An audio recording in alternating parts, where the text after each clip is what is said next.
Assalamu alaikum guys. This is our 20 lecture. Last lecture में हम लोगों ने जो चीज़ कवर की थी वो हमने डिक्शनरी देखी थी. डिक्शनरी कुछ फंक्शंस थे, फिर हमने नेस्टेड डिक्शनरी देखी, नेस्टेड लिस्ट देखी कि हम उसको किस तरीके से एक्सेस कर सकते हैं. ठीक है, आज जो हमारा टॉपिक है वो है सेट्स. हम सेट पढ़ रहे हैं आज. सेट्स हमारा कर्ली ब्रैकेट में रिप्रेजेंट होता है जिस तरीके से डिक्शनरी होती है. ठीक है, आप लोगों को मेरी आवाज़ क्लियर आ रही है? जी सर, आ रही है. स्क्रीन भी विजिबल है? जी सर. ओके. अच्छा, सेट हमारे पास अनऑर्डर्ड है. इसका मतलब ये है कि हम इसको इंडेक्स वैल्यू वगैरह से एक्सेस नहीं कर सकते.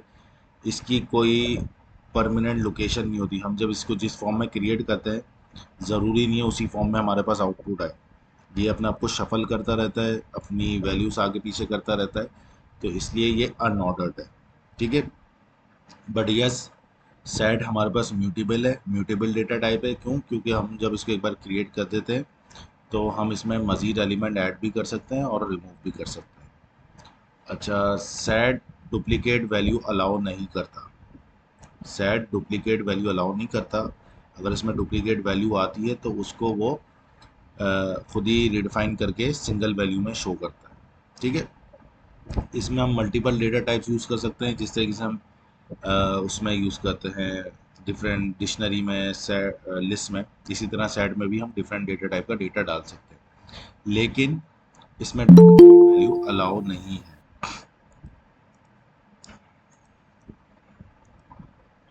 सेट बेसिकली हम क्यों यूज़ करते हैं प्रोग्रामिंग लैंग्वेज में? जो इसका मेन ऑब्जेक्टिव है, मेन ऑब्जेक्टिव ये फिल्टरिंग. मतलब हमारे पास कोई ऐसा डेटा आ रहा है जिसमें फ्रीक्वेंटली डुप्लीकेट वैल्यूज़ पड़ी हुई हैं. सही है, हम चाहते हैं यार इतना सारा डेटा आ रहा है, इसमें इतनी सारी डुप्लीकेट वैल्यू बार बार आ रही हैं, हम इसको फ़िल्टर कर लेते हैं, सिंगल सिंगल वैल्यू आ जाए, बस जो भी चीज़ है रिपीट ना हो, सिंगल बार मुझे डिस्प्ले हो जाए. तो हम उस चीज़ को सेट में कन्वर्ट कर देते हैं, तो सेट उसको फ़िल्टर करके हमें सिंगल रिकॉर्ड दे देता है. फॉर एग्जांपल, मैं एक वेरिएबल बना रहा हूँ सेट वन इक्वल टू 1 2 3 2 5 6 3 1,1. अच्छा, ये मेरे पास एक सेट है. अगर आप इस सेट को गौर से देखें तो इसमें डुप्लीकेट वैल्यूज़ हो रही हैं. मतलब आप वन देखें, वन 3 बार आ रहा है इसमें, 2 2 बार आ रहा है, 3 2 बार आ रहा है. तो मेरे पास रिपीटेशन ऑफ द वैल्यूज़ है, डुप्लीकेट वैल्यूज़ मेरे पास यहाँ आ रही हैं. तो जब मैं इसको प्रिंट करूँगा, प्रिंट सेट वन, ठीक है, तो आप देखें जस्ट मुझे वन टाइम एक ही वैल्यू शो कर रहा है. देख रहे हैं आप लोग? मतलब वन यहाँ पे 3 बार आ रहा था लेकिन आउटपुट में मुझे सिर्फ एक बार दिखा रहा है. टू यहाँ 2 बार आ रहा था, आउटपुट में सिर्फ एक बार दिखा रहा है. थ्री 2 बार आ रहा था, सिर्फ एक बार दिखा रहा है. फाइव और सिक्स, देख रहे हैं आप लोग, इसने जो रिपीट हो रही थी वैल्यू उनको फिल्टर कर दिया, सिंगल टाइम शो करे. क्लियर है यहाँ तक? सर इसमें वैल्यू चेंज तो नहीं कर सकते ना? इसमें इसमें वैल्यू चेंज कर सकते हैं हम? इसमें हम ऐड और रिमूव करा सकते हैं. वैल्यू चेंज करने के लिए आपको पर्टिकुलर पोजीशन का पता होना ज़रूरी है. कि फॉर एग्जांपल मैं बोलूँ इंडेक्स 3 की वैल्यू चेंज कर दूँ, अब इसमें इंडेक्सिंग तो है ही नहीं, तो हम इसमें चेंज कैसे कर पाएंगे? सर फिर ये नॉन म्यूटेबल होगा? जी, नॉन म्यूटेबल होगा फिर ये? म्यूटेबल है क्योंकि हम इसमें ऐड कर सकते हैं और रिमूव कर सकते हैं. ठीक. ऐड करवा सकते हैं और रिमूव करवा सकते हैं, इसलिए ये म्यूटेबल है. अगर नॉन इम्यूटेबल होता तो उसका मतलब ये था कि हम उसमें मज़ीद एलिमेंट ऐड भी नहीं कर, मतलब एक बार जब हमने क्रिएट कर दी तो हमने उसमें कोई भी मॉडिफिकेशन नहीं कर सकते, वो थी इम्यूटेबल. लेकिन जिसको क्रिएट करने के बाद उसमें मॉडिफिकेशन कर सकें तो वो कहलाती म्यूटेबल.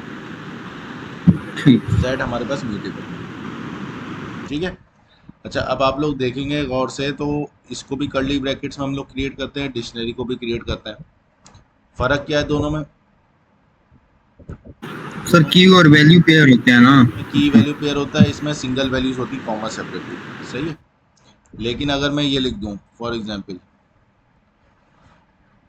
मैं इसको एम्प्टी कर देता हूँ तो फिर मैं इसकी टाइप मालूम करता हूँ, तो इसकी जो टाइप आएगी वो आएगी डिक्शनरी की. ठीक है, तो अगर आपको कोई इंटरव्यू में बोले भाई एम्प्टी सेट मुझे क्रिएट करके दिखाओ, तो इस तरीके से मत करिएगा, क्योंकि ये बाय डिफ़ॉल्ट मैंने आपको उस टाइम भी बताया था, ये डिक्शनरी का सिंबल है, उसको डिक्शनरी कंसिडर करता है सिस्टम। तो देखें यहाँ पे भी डिक्शनरी कंसिडर कर रहा है। अगर आपको एम्प्टी सेट क्रिएट करना है तो आप सेट का कंस्ट्रक्टर क्रिएट कर दें। ठीक है, आप लिखेंगे सेट और ब्रैकेट में एम्प्टी छोड़ दें, इसको कुछ भी नहीं दें। तो फिर जब आप इसको हिट करेंगे तो आपको यहाँ बताएगा क्लास इसकी क्या है, सेट, मतलब ये मेरा एक सेट है। सही है, टाइप हटा दें आप।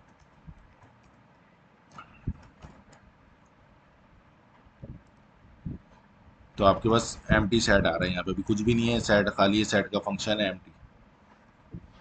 क्लियर है? सर ये कंस्ट्रक्टर आप किसे कह रहे हैं, ये समझ नहीं आई। ये जो है ना, ये क्या करता है, अगर मैं सेट लिख के इसके ब्रैकेट में कोई भी चीज़ दूँ तो ये उसको सेट में कन्वर्ट कर देगा। इसी तरह मैं इसमें कोई भी चीज़ दूँ या लिस्ट लिख दूँ तो उसको लिस्ट बना देगा। इसी तरह मैं कुछ भी लिख दूँ उसको डिक्शनरी कर दूँ तो उसको डिक्शनरी बना देगा।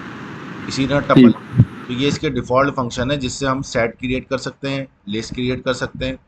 एक तो है विदाउट फंक्शन, हम उसके ब्रैकेट्स लगा के क्रिएट कर रहे हैं। एक होता है उसको प्री डिफाइन के बताए कि भाई ये क्या चीज़ है, ये क्या बनाना चाह रहा हूँ। जैसे हम फोर्सफुली कन्वर्ट करते हैं ना इंटीजर को फ्लोट में, फ्लोट को इंटीजर में, तो हम उसकी टाइप लिख रहे होते हैं यहाँ पे INT, वेरिएबल का नाम दे देते हैं, वो इंटीजर में कन्वर्ट कर देता है उसको। समझ रहे हैं गाइस? Yes sir. यहाँ पे ये वही काम कर रहा है। यहाँ अगर मैं कोई वेरिएबल पास कर दूंगा जिसमें वैल्यूज हो तो उसको सेट में कन्वर्ट कर दे। फॉर एग्जांपल जैसे मैं लिखूँ L1 इक्वल टू 1 2 3 4 4 4 4 4। ठीक है, अब मैं चाह रहा हूँ L1 को सेट में कन्वर्ट कर दूँ, तो मैं सेट लिख के यहाँ कर दूंगा L1। तो अब क्या होगा, L1 वाली लिस्ट सेट में कन्वर्ट हो जाएगी और वो एक नए वेरिएबल में सेव हो जाएगी सेट1 के नाम से। ये देखें आपके पास आउटपुट आ गया 1 2 3 4। फिल्टर कर दी इसने चीज़ें। समझ में आया? Yes sir. तो ये कंस्ट्रक्टर हम बेसिकली इसको कहते हैं, जिसको यूज़ करते हुए हम बता सकते हैं कि ये जो चीज़ हम करने जाए इसको इस चीज़ में कन्वर्ट करना चाह रहे हैं। मतलब मैंने यहाँ सेट लिखा तो मतलब यहाँ जो भी चीज़ मैं दूंगा वो सेट बनेगी। अगर मैं यहाँ लिस्ट लिख दूँ तो जो भी चीज़ मैं यहाँ दूंगा वो लिस्ट बनेगी। अगर मैं डिक्शनरी लिख दूँ तो जो भी चीज़ दूंगा डिक्शनरी बनेगी। तो इस तरीके से इनके कंस्ट्रक्टर वर्क करते हैं। अच्छा, एक तो मोस्ट कॉमन यूज, जो मोस्ट फ्रीक्वेंटली हम सेट यूज़ करते हैं, वो इसलिए यूज़ करते हैं कि वो डुप्लीकेट वैल्यू को रिमूव कर सकें। ठीक है। अच्छा, यहाँ पे वही कॉन्सेप्ट याद रखना है, ट्रू फॉल्स वाला और 0 1 वाला। तो वो दोनों वैल्यूज भी आ जाएंगी तो उसको सिंगल वैल्यू कंसिडर करेगा ये। सही है ना? ट्रू भी हो और 1 भी हो तो उसमें से 1 ही उठाएगा, ट्रू नहीं उठाएगा, या तो ट्रू उठा लेगा तो 1 नहीं उठाएगा। सही, क्योंकि दोनों उसको वैल्यू सेम लगेंगी। क्लियर है यहाँ तक? सर। अच्छा,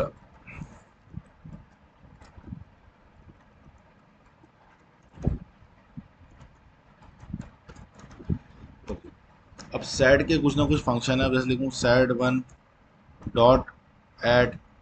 ठीक है, अब ऐड में आप एलिमेंट दे दें। फॉर एग्जांपल मैं यहाँ दे देता हूँ शकीब, प्रिंट कर देते हैं S1। तो देखिए इसमें शकीब भी आ गया, देख रहे हैं। लेकिन कौन सी पोजीशन पे आएगा आपको नहीं पता, आप बस ऐड करोगे, वो अपनी मर्जी से किसी भी पोजीशन पे दे देगा। अभी तो यहाँ पे देखें सेकंड लास्ट पोजीशन पे आ रहा है, मैं दोबारा चलाता हूँ तो यहाँ पे देखें लास्ट पोजीशन पे चले गए। देख रहे हैं आप लोग, ये हर बार जब भी मैं इसको एग्जीक्यूट करूँगा अपनी पोजीशन चेंज करता रहेगा ये, तो आपको नहीं पता होगा किस पोजीशन पे ये वैल्यू आ रही है या आएगी। इसी वजह से इसको हम कहते हैं अनऑर्डर्ड। ऑर्डर तो वो होता है ना, जिस तरतीब में मैं लिख रहा हूँ उसी तरतीब में मेरे पास वैल्यू है तो ऑर्डर समझ में आती है, या इंडेक्स वैल्यू से मैं उसको एक्सेस कर सकूँ।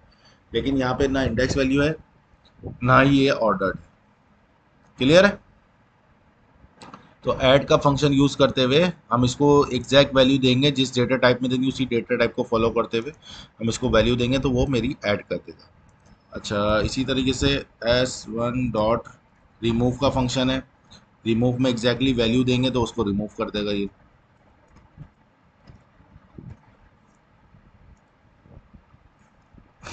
ये देखें इसने यहाँ से 1 रिमूव कर दिया। देख रहे हैं आप लोग? जी सर। आसान है, मुश्किल नहीं है। अच्छा, अगर मैं एक और चीज लिखूं, मैं लिखूं s1 डॉट रिमूव और यहाँ दे दूं 5 और प्रिंट कर दूं s1, तो यहाँ पे हमारे पास एरर जनरेट हो जाएगा। की एरर आ रहा है 5, कि उसमें 5 तो मौजूद ही नहीं है। तो अगर हम रिमूव का फंक्शन यूज़ कर रहे हैं और उसमें ऐसी वैल्यू पास करते हैं जो कि सेट में एग्जिस्ट नहीं करती, तो वो हमारी एप्लीकेशन क्रैश कर देगा, यहाँ पे एरर जनरेट कर देगा। तो फॉर द सेफ साइड हम यूज़ करते हैं डिस्कार्ड। डिस्कार्ड यूज़ करते हैं। डिस्कार्ड भी क्या करता है, वैल्यू रिमूव करता है, लेकिन इसका फ़ायदा क्या है कि अगर इसमें वो वैल्यू आ जाए जो कि सेट में एग्जिस्ट नहीं करती, तो ये एरर जनरेट नहीं कर देगा, इग्नोर मार देगा। ये देखें, आउटपुट आ रहा है आपके पास, एरर जनरेट नहीं हुआ। सही है। अब जहाँ मैंने ये रिमूव लिखा है, 1 को रिमूव कर रहा है, इसको भी डिस्कार्ड कर दूँ ताकि आप लोग कंफर्म हो जाए कि ये वैल्यू रिमूव करता है। तो आप देख लें सेकंड वाले में 1 नहीं आ रहा, डिस्कार्ड ने 1 रिमूव कर दिया। क्लियर है? Yes sir. अच्छा, इसके अलावा और कौन सा फंक्शन है वो भी देख लेते हैं इसके। s1 dot pop. अच्छा, पॉप यहाँ पे क्या करता है, पॉप यहाँ पे फर्स्ट एलिमेंट रिमूव कर देता है। देख रहे हैं आप, जो फर्स्ट एलि कौन सा फर्स्ट एलिमेंट रिमूव हुआ होगा गाइस, ये नहीं कि यहाँ पे 1 है तो 1 ही रिमूव हुआ होगा। जब मैंने इसको रन करा होगा तो फर्स्ट पोजीशन पे जो वैल्यू आ रही होगी वो इसने रिमूव कर दी होगी। सही है। रन टाइम पे जो इसको पहली वैल्यू मिली है वो इसने रिमूव कर दी। यहाँ हम कोई वैल्यू नहीं देते, ये जस्ट पॉप चलाते हैं। तो जितनी बार मैं पॉप चलाऊंगा उतनी बार जो फर्स्ट पे वैल्यू आती रहेगी वो रिमूव होती रहेगी। मैं यहाँ 2 बार लिख दूँ, for example s1 dot pop, तो देखें 1 और 2 रिमूव हो गया। पहली बारी में 1 रिमूव हुआ होगा, उसके बाद ये रिमूव हुआ, उसके बाद अब 3 फर्स्ट पे आ गया, तो अब सेकंड बार लिखूँगा 3 रिमूव हो जाएगा, उसके बाद 4 आ जाएगा फर्स्ट पे, 4 रिमूव हो जाएगा। तो इस तरीके से फर्स्ट एलिमेंट रिमूव करता है, वरना आपने लिस्ट में देखा वो आखिरी एलिमेंट रिमूव करता है। पॉप आइटम डिक्शनरी में डिक्शनरी में आखिरी एलिमेंट रिमूव करता है, लेकिन पॉप सेट में फर्स्ट एलिमेंट रिमूव कर देता है। क्लियर है यहाँ तक? जी सर। अच्छा, अब मैं यहाँ बना रहा हूँ s2 इक्वल टू 5 6 7 8। ठीक है, अब मैं लिख रहा हूँ s1 dot update s2, print कर देते हैं s1। ये वही काम करेगा जो आपने अपडेट वाले फंक्शन देखे, मर्ज कर देता है चीज़ों को। तो एक ही सेट में इसमें मर्ज कर दी इसने, सेट 2 को सेट 1 में मर्ज कर दिया। क्लियर है? जी सर। कोई कंफ्यूजन है इसमें? बहुत सिंपल है, जितना तो आप पढ़ चुके हैं अभी डिक्शनरी और लिस्ट में, आपने जितनी मेहनत कर ली है, तो इसमें इतनी मेहनत की ज़रूरत नहीं है आप लोग। क्लियर है?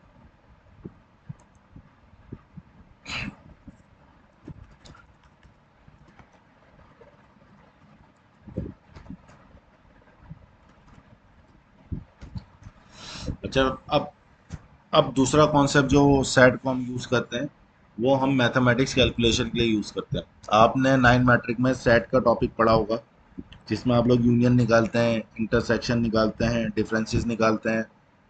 पढ़ा है आप लोगों ने? जी सर, पढ़ा हुआ है। तो ये वही कॉन्सेप्ट यहाँ पे भी अपडेट होते हैं, अप्लाई होते हैं सेट के साथ। ठीक है। अच्छा, हम करते हैं s1 डॉट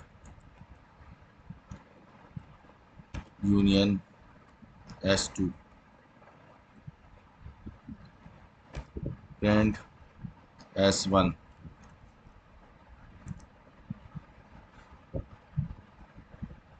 क्या करा इसने, यूनियन करा नहीं करा? सर मेरे ख्याल है नहीं किया। नहीं करा। क्यों? जब भी यूनियन करें या इंटरसेक्शन करें, वो एक नया सेट जनरेट करता है। तो नया सेट जनरेट करने के लिए हमें इसको वेरिएबल में लेना पड़ेगा। ठीक है। अब हम इसको यूँ करेंगे तो ये हमारे पास कंबाइंड रिजल्ट आ रहा है 1 2 3 4 6 8। ठीक है। जो वैल्यू रिपीट हो रही थी उसको इग्नोर कर दिया, जैसे 4 इसमें एक था, इसमें भी 4 था, तो उसको सिंगल टाइम इसने शो करा। ठीक है सर ये बताइएगा, ये जो आपने S3 लिखा है अभी, जी। इसको अलग वेरिएबल में डाल दिया यूनियन को, इस वजह से फिर उसने प्रिंट किया सबको। देखिए इसमें कंफ्यूजन ये है कि सेट 1 है, सेट 2 है। अगर तो मुझे S2 की वैल्यू S1 में डालनी है या S1 की वैल्यू S2 में डालनी है, तो मैं वहाँ पे यूनियन यूज़ नहीं कर सकता। मैं सिंपल वहाँ लिख सकता हूँ अपडेट, S1 में S2 की वैल्यू मर्ज हो जाएगी या S1 में S2 की वैल्यू मर्ज हो जाएगी। समझ रहे हैं बात को? अब मैं कर रहा हूँ इन दोनों सेट का यूनियन, तो कोई एक जी जी। कंबाइंड रिजल्ट निकलेगा इनका। तो जब भी कोई यूनियन, इंटरसेक्शन, डिफरेंस वाले इंडिविजुअली फंक्शन हम एक्सेस करते हैं, तो वो रिटर्न में हमें एक नया सेट बना के देते हैं। तो जब वो नया सेट बना के देंगे तो हमें उसको किसी वेरिएबल में सेव करना है ताकि हम उसका आउटपुट देख सकें। सही है? जी ठीक हो गया सर। लेकिन अगर आपको कोई ऐसा काम करना है कि आपको डायरेक्टली एक ही सेट में आप करवाना चाह रहे हैं, तो उसका भी हमारे पास ऑप्शन है। उसका ऑप्शन ये है S1 डॉट,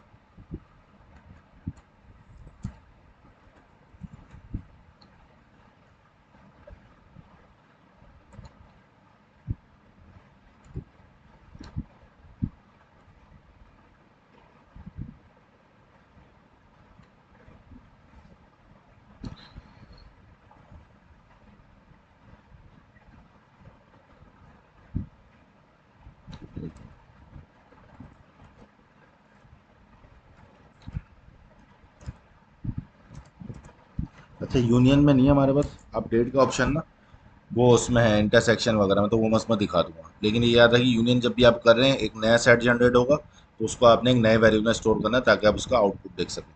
अब इसी तरीके से इंटरसेक्शन आ जाता है। For example S4 equal to S1 dot intersection S2। अब यूनियन तो क्या करता है, दोनों को मर्ज कर देता है। अगर इसमें कोई वैल्यू रिपीट कॉमन होती है तो उसको रिमूव एक एक बार लिखता है। सही है? अब इंटरसेक्शन क्या करता है, इंटरसेक्शन देखता है दोनों में कॉमन क्या है, वो हमें रिटर्न करता है। फॉर एग्जाम्पल मैं S4 प्रिंट कर दूं, तो देखें 2 और 4 मेरे पास दोनों सेट में आ रहा है। 2 इसमें भी आ रहा है, 2 इसमें भी आ रहा है, 4 इसमें भी आ रहा है, 4 इसमें भी आ रहा है। तो इंटरसेक्शन हमें कॉमन वैल्यूज रिटर्न करता है, तो इसने कॉमन वैल्यू रिटर्न कर दी। लेकिन अगर आप चाह रहे हैं कि मैं मुझे अलग से वेरिएबल ना करना पड़े, तो हम क्या कर सकते हैं, हम लिखते हैं S1 डॉट इंटरसेक्शन अपडेट। देखें ये आ रहा है इंटरसेक्शन अपडेट S2। अब ये क्या करेगा, S1 को ही अपडेट कर देगा। ये देखें प्रिंट S1 करा ना मैंने, जबकि S1 में 1 2 3 4 था। इंटरसेक्शन अपडेट जहाँ हम यूज़ करते हैं वो क्या करता है, उसके लिए नया वेरिएबल बनाने की जरूरत नहीं है, वो उसी वेरिएबल को मॉडिफाई कर देगा जिसके साथ आप इंटरसेक्शन यूज़ कर रहे हो। समझ में आया?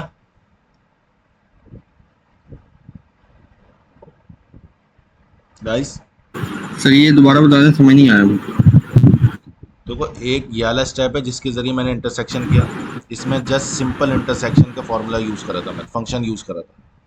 तो जब सिंपल इंटरसेक्शन या सिंपल यूनियन में यूज़ करूँगा तो वो मुझे जब एग्जीक्यूट होंगे तो एक नया सेट रिटर्न करेंगे।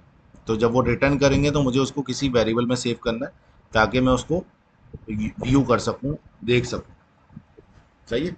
लेकिन अगर आप चाह रहे हो कि भाई मैं इंटरसेक्शन तो करूं लेकिन वो किसी नए वेरिएबल में सेव ना करूं, तो आप फिर कौन सा फंक्शन यूज़ करोगे, आप यूज़ करोगे इंटरसेक्शन अपडेट। तो जिसके साथ इंटरसेक्शन अपडेट अप्लाई करोगे उसी सेट को वो अपडेट कर देगा। मतलब एक नया नहीं बनाएगा, वो उसी में मॉडिफाई कर देगा चीज़ें। तो इसने जब मैंने ये वाली लाइन चलाई तो इसने इसको मॉडिफाई कर दिया S1 के सेट को इंटरसेक्शन अप्लाई करके। अब S1 में जो वैल्यू सेव है वो है 2 और 4। अब ये नहीं है 1 2 3 4 नहीं है। समझ में आया?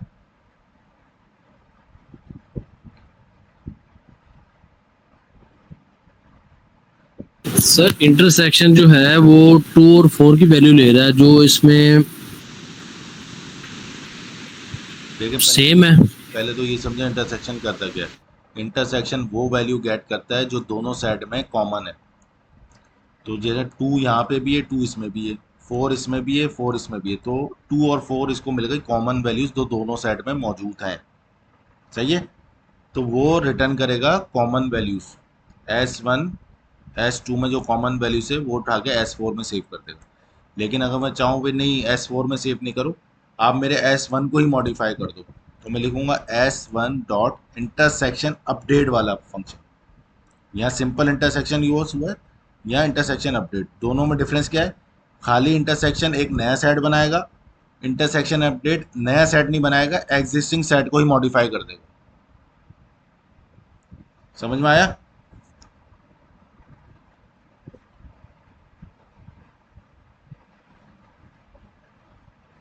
क्या हो गया गाइस, मुश्किल लग रहा है? सर मुश्किल नहीं लग रहा, ये जो यहाँ पर जो एस डॉट इंटर सेक्शन आ रहा है ना S2, उसके बाद समझ नहीं आ रही। अभी आप इस लाइन को हटा दें।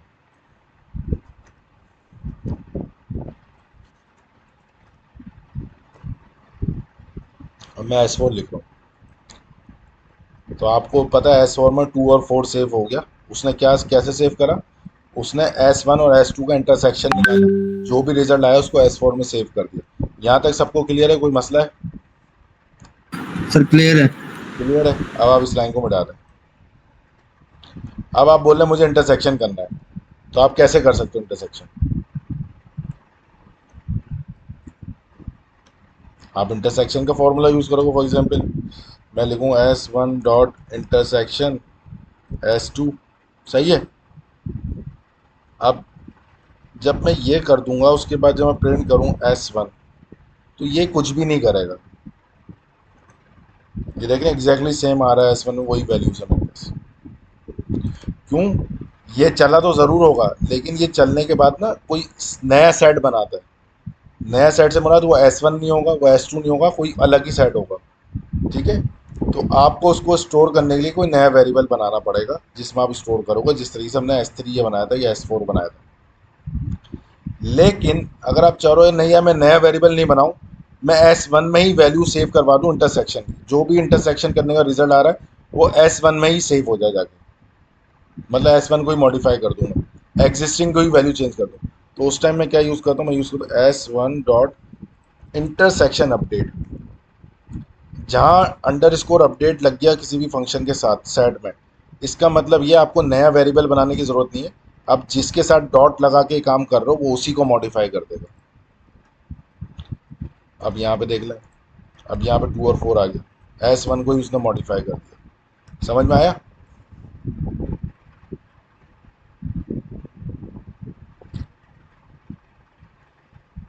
समझ में आया गाइस?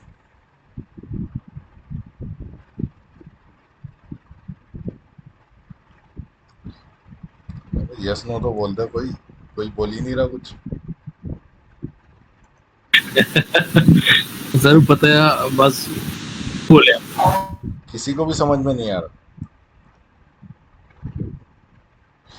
अच्छा, नहीं समझ में आ रहा तो छोड़ो, सेट नहीं पढ़ा था मैं, क्या करोगे समझ के, तो समझ में ही नहीं आ रहा। तो देखो भाई, समझो, समझना। S1 डॉट यूनियन, ठीक है, मैं यूनियन पे क्लिक कर रहा हूँ।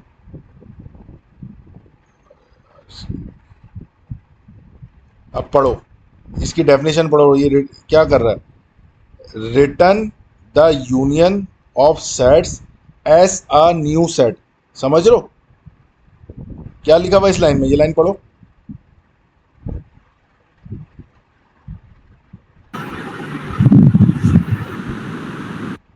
क्या समझ में आ रहा है इस लाइन को पढ़ के? सर मतलब दो सेट्स की यूनियन करेगा हाँ, और एक नया सेट बना देगा। नया सेट बनाएगा। अब नया सेट बनाकर उसको सेव कहाँ करोगे? नए वेरिएबल में स्टोर करेगा नए नए वेरिएबल में सेट। करोगे। तो यही तो मैं कर रहा हूँ इतनी देर से, और क्या कर रहा हूँ? मैं लिख रहा हूँ S1 डॉट यूनियन S2, सही है। अब जो इन दोनों का यूनियन निकालेगा, वो जो इसका आउटपुट आएगा वो S3 में सेव हो जाएगा, सही है। इसी तरह मैं ये बात S4 कर रहा हूँ। अब मैं यहाँ करूँ S1 डॉट इंटरसेक्शन S2। अब इसका इंटरसेक्शन करता क्या भाई, ये भी देख लो। Return the intersection of two set as a new set, मतलब ये रिटर्न करेगा एक नया सेट। अब जब नया सेट रिटर्न बनाएगा ये, तो उसको मुझे कहीं ना कहीं सेव करना है, तो मैंने उसको एक वेरिएबल दे दिया जिसमें वो सेव कर देगा। यहाँ तक सबको समझ में आ गया? यहाँ तक कॉन्सेप्ट क्लियर है सबका? सर यहाँ तक क्लियर। अच्छा, अब आ जाते हैं इंटरसेक्शन अपडेट पे। अब इसकी डेफिनेशन पढ़ना आप लोग। Update a set with the intersection of its self and another. यहाँ लिखा है इट्स सेल्फ, वो अपने आप को भी अपडेट कर सकता है खुद ही, या किसी और में आप करवाना चाहो तो उसमें भी कर लेगा। समझ रहे हो? यहाँ पे अपडेट अ सेट, यहाँ अपडेट लिखा है, अपडेट, अपडेट अ सेट, उस सेट को अपडेट करेगा। और यहाँ क्या लिखा था?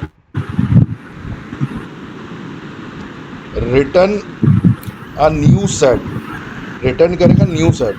लेकिन यहाँ पे क्या कर रहा है? अपडेट कर रहा है। किसको? जिस सेट में भी मैं अपडेट कराना चाह रहा हूँ उसको अपडेट कर देगा।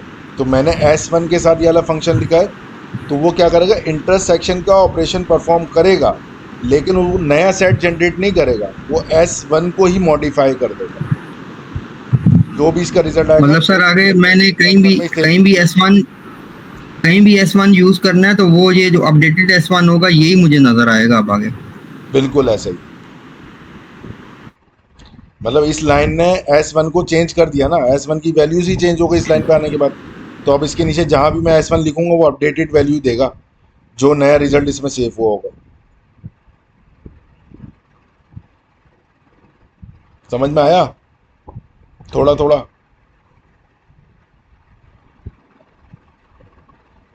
जी जी सर, आ गया। ओके, बस आप ये याद रखिएगा, अगर किसी भी फंक्शन के इंटरसेक्शन है, इसी तरह इसके डिफरेंस का फंक्शन है, अगर खाली खाली लिखा हुआ है तो मतलब वो एक नया सेट जनरेट करेगा, तो उसको आपने वेरिएबल में सेव कराना है। लेकिन अगर उसके साथ किसी के साथ अंडर स्कोर अपडेट लगा दिया है या लिखा हुआ है, तो इसका मतलब है वो एग्जिस्टिंग को ही मॉडिफाई करेगा, नया जनरेट नहीं करेगा। समझ में आया?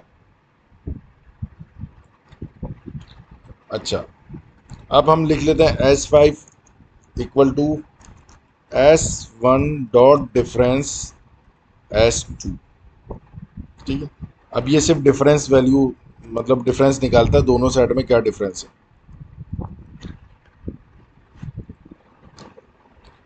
1 और 3। अब ये चलता किस तरह? जिसके साथ मैंने लिखा है S1 डॉट डिफरेंस S2, मतलब कि S1 में ऐसी कौन सी वैल्यूज हैं जो कि S2 में मौजूद नहीं है। इस लाइन को देखें, S1 में ऐसी कौन सी वैल्यूज हैं जो कि S2 में मौजूद नहीं है, जो S2 से डिफरेंट है, मतलब S2 में मौजूद नहीं है इस तरीके से। तो हमारे पास 1 और 3 आ रहा है। 1 मेरा सेट 2 में मौजूद नहीं है, 3 मेरा सेट 2 में मौजूद नहीं है, लेकिन 2 मेरा मौजूद है, 4 मेरा मौजूद है। मतलब इंटरसेक्शन क्या करता है? जो दोनों में सेम वैल्यू है उसको उठाता है। डिफरेंस क्या करता है? जो जिस सेट्स के साथ लगाया डिफरेंस, उसमें वो कौन सी वैल्यूज हैं जो कि दूसरे सेट में मौजूद नहीं है, उसको दिखाता है। अगर आप इसको रिवर्स कर दो, फॉर एग्जांपल मैं बोल दूं S2 डिफरेंस S1, अब इसमें क्या आएगा आउटपुट? अब मतलब ये कह रहा है भाई S2 में ऐसी कौन सी वैल्यूज हैं जो कि S1 में मौजूद नहीं है। तो आप लोग बताओ, इसको देख के क्या आएगा इसका आंसर? 6 और 8 आएगा। सर 6 8 हाँ जी। 6 और 8 ऐसी वैल्यू है जो कि साइड 1 में मौजूद नहीं है, तो इसका आंसर जी 6 और 8 आएगा। देख लें, समझ में आया? जी सर, आ गया। लेकिन अगर आप यही चाह रहे हो, जो आप पहली रिक्वायरमेंट थी यही, कि यार मुझे नया सेट नहीं चाहिए, मैं चाह रहा हूँ यार S2 को ही मॉडिफाई कर दूँ मैं, मुझे नया सेट नहीं बनाना, तो आप क्या करोगे? जस्ट इसको रिमूव करोगे वेरिएबल को, डिफरेंस के बाद लगा दोगे अंडरस्कोर अपडेट, क्योंकि ये फंक्शन एग्जिस्ट करता है। सही है? अब आप S2 यहाँ प्रिंट कर लो, तो इसने क्या करोगे? ये चलेगा ना, तो ये S2 की नई वैल्यू जनरेट कर देगा। देखिए 6 और 8 आ रहा है S2 में, मैंने प्रिंट क्या करा है S2। समझ आया? जिसके अंडर स्कोर अपडेट लगा हुआ है वो नया वेरिएबल जनरेट नहीं करेगा, उसको आप एग्जिस्टिंग वैल्यू मॉडिफाई कर देगा वो। जिसके साथ अंडर स्कोर अपडेट नहीं लगा हुआ वो आपका एक नया रिटर्न करेगा सेट, तो आपको उसको वेरिएबल में स्टोर कराना पड़ेगा। समझ में आया आप डिफरेंस? जी सर, आ गया समझ में। अब इसके अलावा ना इसके सेट के और भी फंक्शन है, वो आप लोगों का टास्क है, वो आप लोग वीकेंड आ रहा है आप लोग यूज़ करेंगे। मैथमेटिक्स के हैं, कोई ऐसा मुश्किल नहीं है। जिस तरीके से मैं आपको दिखा देता हूँ, क्लियर का तो आपको पता होगा, क्लियर क्या करेगा, उसको एम्प्टी कर देगा, कॉपी उसको कॉपी कर देगा। अब ये पॉइंट है, इस डिसजॉइंट, इस सबसेट, इस सुपरसेट, सिमेट्रिक डिफरेंस अपडेट, ये 5 फंक्शन है, ये आप लोग खुद अप्लाई करके देखना कि इसका रिजल्ट क्या आ रहा है, फिर आप लोग मुझे अपने स्क्रीनशॉट भेजना करके। सही है? ये जैसे ट्रू एंड फॉल्स में जी काम सर। करता है, इस सबसेट, क्या ये इसका सबसेट है? अगर होगा तो ट्रू कर देगा, नहीं होगा तो फॉल्स कर देगा। इस डिसजॉइंट, क्या ये डिसजॉइंट है इन दोनों सेट में? होगा तो ट्रू, नहीं होगा तो फॉल्स। इस सुपर सेट, होगा तो ट्रू, नहीं होगा तो फॉल्स। ये इस तरीके से रिटर्न करेगा चीज़ें ट्रू एंड फॉल्स में। ये सिमेट्रिक डिफरेंस, ये आपको वैल्यू जनरेट करेगा। ले, सिमेट्रिक, लेकिन सर ये थोड़ा बहुत पता भी तो होना कि सुपर हाँ, सेट तो क्या आपने होता करना है, क्या है, इस सेट आपने यहाँ नाम देखना है इसका, इस डिसजॉइंट, इसको जाके गूगल में लिखना है कि डिसजॉइंट क्या होता है सेट में, वो आपको बताएगा डिसजॉइंट क्या होता है। तो आप सिंपली अगर आप ऐसे भी लिख दोगे ना, इस डिसजॉइंट, और इसको सिलेक्ट कर लोगे तो ये आपको इसकी डेफिनेशन बताएगा। Return true if two set have a null intersection. अब इसको समझ क्या, इसको पढ़ के आपको क्या समझ में आ रहा है कि ये ट्रू रिटर्न करेगा इफ, अगर जो दो सेट हैं, मतलब यहाँ मैं अगर S2 दूंगा, इन दो सेट के बीच में नल इंटरसेक्शन, मतलब इंटरसेक्शन में हम लोग क्या करते हैं, जो कॉमन वैल्यूज होती है, सर कोई कॉमन नहीं है, मतलब कोई कोई, कॉमन नहीं है इनमें। करेक्ट, अगर इन दोनों में कोई भी कॉमन नहीं है तो ये ट्रू रिटर्न करेगा, अगर इन दोनों में कोई कॉमन वैल्यू मिल गई तो ये फॉल्स रिटर्न करेगा। समझ में आया? ठीक हो गया सर, ठीक हो गया, लगी समझ। इसी तरीके से आप 2-3 फंक्शन इसके और पढ़ोगे तो आपको ये समझ में आ जाएगा कि ये सेट करता क्या है। लेकिन जो मेन जनरली सेट का कॉन्सेप्ट है पाइथन प्रोग्रामिंग लैंग्वेज में, वो जस्ट यही है कि वो डुप्लीकेट वैल्यूज़ को रिमूव कर देता है। उसके अलावा जो उसके सेट के कॉन्सेप्ट हैं वो यही है कि आप मैथमेटिक्स कैलकुलेशन कर सको, जस्ट लाइक यूनियन, इंटरसेक्शन। अच्छा, मज़े की बात है, आप इसको इस तरीके से भी कर सकते हो, ए, सॉरी,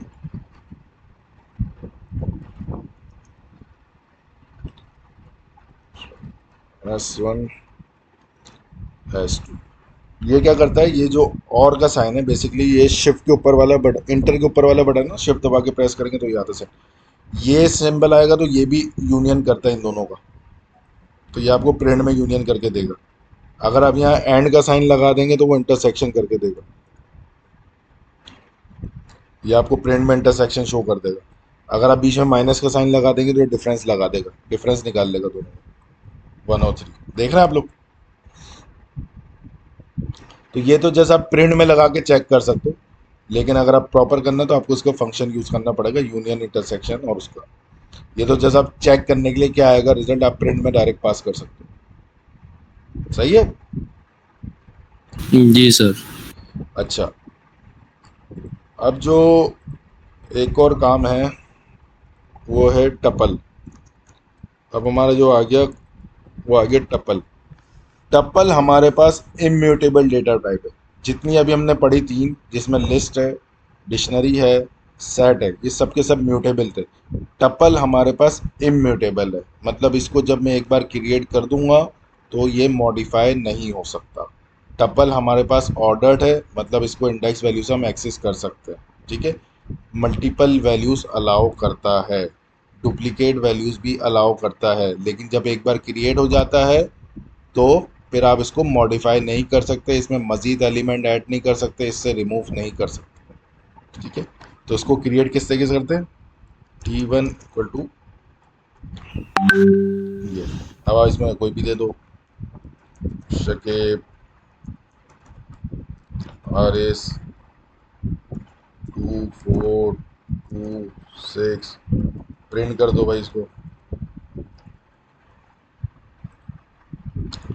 ठीक है, आप देखो इसमें डुप्लीकेट वैल्यूज आ रही, जो जिस तरतीब में लिखा है उस तरतीब में आ रही है।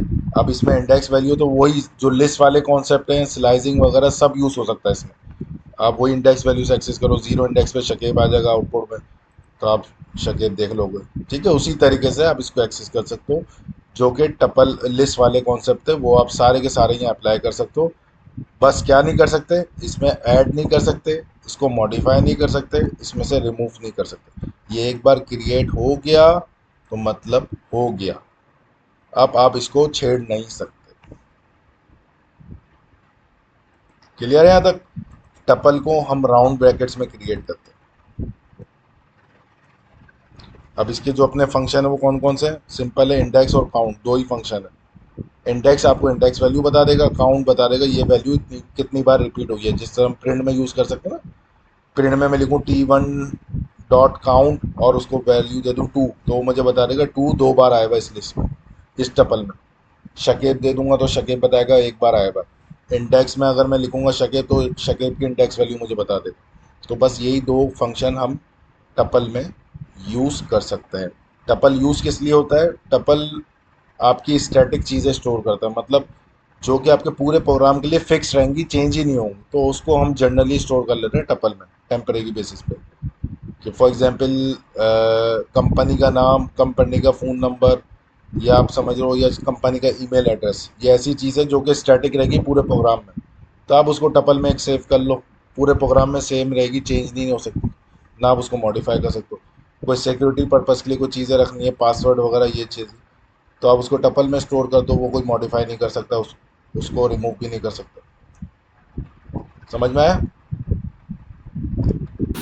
जी सर।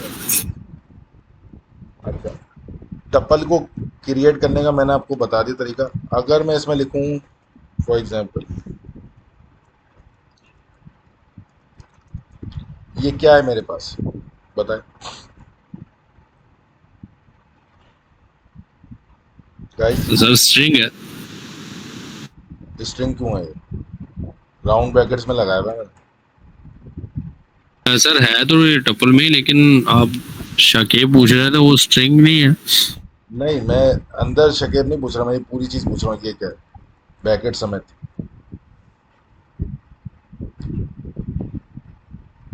ये बताया आपने कि राउंड ब्रैकेट लगाएंगे तो वो टपल। अब जब मैं इसकी टाइप लिखूंगा ना, ये मुझे स्ट्रिंग बताएगा। सर वो कॉमा नहीं लगाया हुआ ना आपने? करेक्ट, ये देखें स्ट्रिंग बता रहा है मुझे। तो अगर कोई आपको बोले कि मुझे सिंगल वैल्यू के साथ टपल शो करवाओ, तो आपको पता होना है सिंगल वैल्यू तो लिखोगे, लेकिन टपल है तो आप एक कॉमा ज़रूर लगाना, ताकि इसको भी पता चले इसमें एक से ज़्यादा वैल्यूज आने वाली है, तो इट्स मीन इसका नेचर टपल वाला बन जाएगा। अगर सिंगल वैल्यू रखोगे, कॉमा नहीं लगाओगे, तो वो उसको स्ट्रिंग कंसिडर करेगा। देखा, अब इसकी टाइप चेंज हो जाएगी। अब देखें टपल आ गई जस्ट एक कॉमा से। इंटरव्यूअर ऐसे ही फंसाता है बच्चों को, देखता है उसकी बेस कितनी स्ट्रांग है, उसको बेसिक्स पता भी है नहीं है। ये छोटी जो का कॉमा ही था ना, अब वो कॉमा ना लगा के आपको फंसा देते, बताओ भाई ये टपल कैसे? बोले नहीं ये टपल है, टपल है, टपल है। आपको पता होना चाहिए क्या इसके बेसिक कॉन्सेप्ट्स। क्लियर है? बाकी इसको भी लूप के जरिए आप एक्सेस कर सकते हो, पूरी टपल उठा के आ जाएगा। सेट को भी आप लूप वाइज चला सकते हो, हर चीज़ में आप लूप लगा सकते हो, कोई मसला नहीं।